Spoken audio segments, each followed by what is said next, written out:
Tantor here with a recap of Georgia Tech's final game loss to UGA, 37-14. Well, I'm not displeased at all. I had Georgia Tech and 35.5 points, so I'm thrilled. We played hard. I said last week we needed to play hard, not quit, and give them a game, and we did.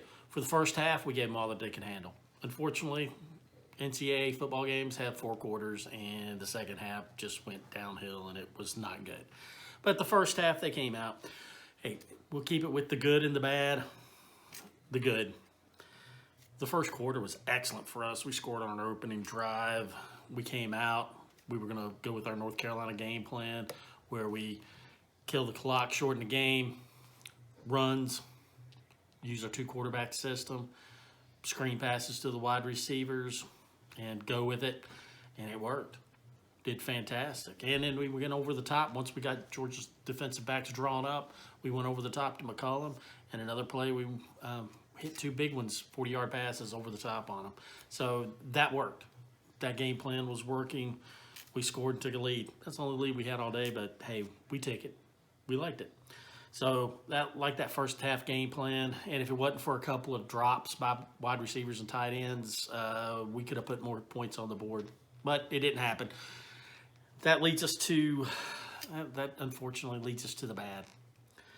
Look, our wide receivers and tight ends, they've got to be taught how to catch the ball. I mean, we've got Malik Rutherford and McCollum, Carter.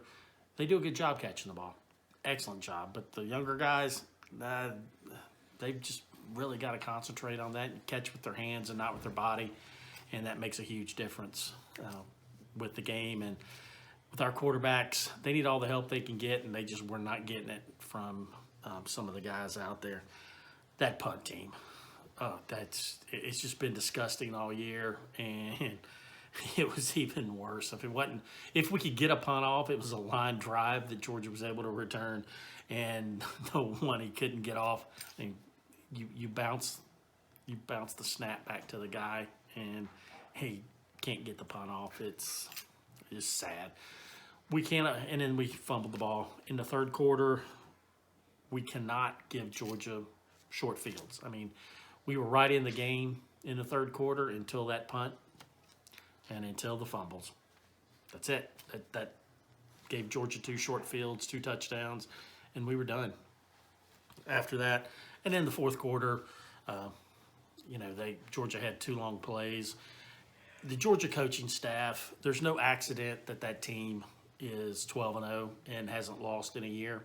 No accident at all. They saw what we did the first half on defense. They were able to isolate the running back out on a little wheel route on Charlie Thomas, who, he's a decent, he's a very good linebacker. Plays the pass really well in his zone, but when you try to man him up, especially on the speed that Georgia has in the running backs on the outside, when you get him isolated with the wheel route, that was a brilliant play design, and they ran it. It was a big play there. And then they were able to just use a little cross-block trap right up the middle on us and got a long touchdown run there. And that provided the blowout score that we ended up getting with the 37 points. Otherwise, this game's 20s. It should have been 27-14. We should have even got an extra score in there, probably a field goal. But, the game really should have been 27-17. We played in the whole way. The kids didn't quit at all. We played hard, played well. Just didn't go with us. So we knew we were going to lose. But as I said last week, we needed to fight and we needed to compete, and we did.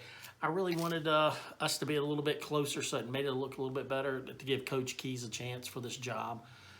The team really responded to him, and especially once he got his roster straightened out, because I think he was being sabotaged a little bit. Got nothing to go on with that. That's just my speculation.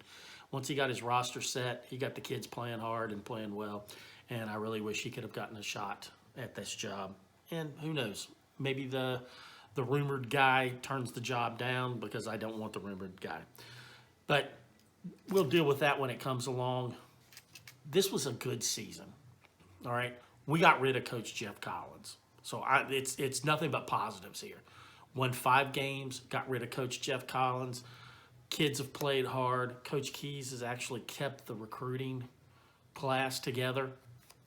I think it's something to build upon, but you can look at it differently. I see it as nothing but positives on this, and we didn't get blown out. Once Coach Keys started playing or coaching, we didn't really get blown out on any at all. Miami laid it on us, but some kids quit in that game. And Florida State smacked us around, but we've seen Florida State's an excellent football team. But we got it together, and we got them playing hard, and we got something to build on for next season. So let's see what happens in the off season. Let's see if we can get some transfers in and see what the recruiting class looks like. And let's hopefully Coach Keys gets an opportunity. We'll talk to you later.